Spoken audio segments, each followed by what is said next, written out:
Readymade লেপ এবং কম্বলে পরিপূর্ণ বাজার। রেডিমেডের দিকেই ক্রেতা সাধারণের অধিক আকর্ষণ। ধুনকরদের ব্যবসা মন্দা, পরিযায়ী এই শ্রমিকরা গভীর সমস্যার সম্মুখীন।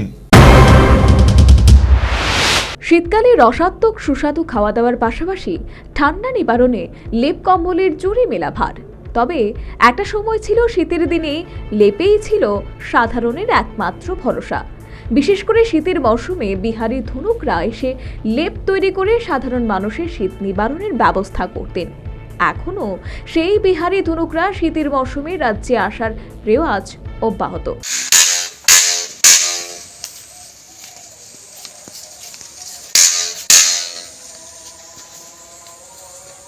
তবে পরিবেশ পরিস্থিতি ইদানিং অনেকটাই পাল্টে গেছে। কার্যত বর্তমানে ধনুকদের ব্যবসা মন্দা। মূলত রেডিমেড লেপ ও কম্বলে পরিপূর্ণ বাজার। রেডিমেড লেপ ও কম্বলের প্রতি সাধারণ মানুষের বর্তমানে অধিক আকর্ষণ। তাই এখন আর রাজ্যে ধনুকদের কাজকর্ম তেমন জুটছে না।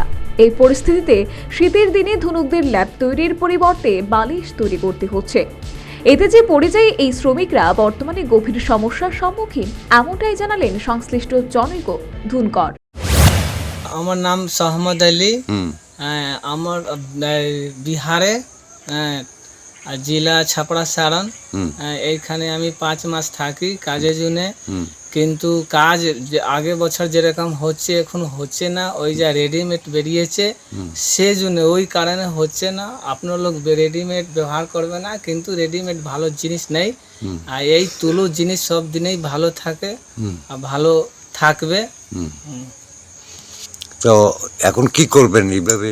এই কি করবেন মনোরক্ষণ কি কাজ মানে আগে যেমন চলতো এখন চলে না। 200, 400, 500 যা টাকা হচ্ছে ওই টাকা থেকে সে বাড়ি চালাবো, বাচ্চা কাচ্চা আছে পড়ালেখা করবে, ওই রকম কষ্ট হবে, অনেক কষ্ট হবে চালাতে জন্য। সর্বোপরি রেডিমেডের যুগে অত্যাধুনিক কম্বল ও রেডিমেড ল্যাপ বাজারে দখল নিয়েছে। ফলে ধনুকদের ব্যবসা মন্দা। ফলে বিহার থেকে আগত ধনুকরা আর্থিক সংকটজনিত কারণে বর্তমানে গভীর সমস্যার সম্মুখীন। Bureau report, news vanguard.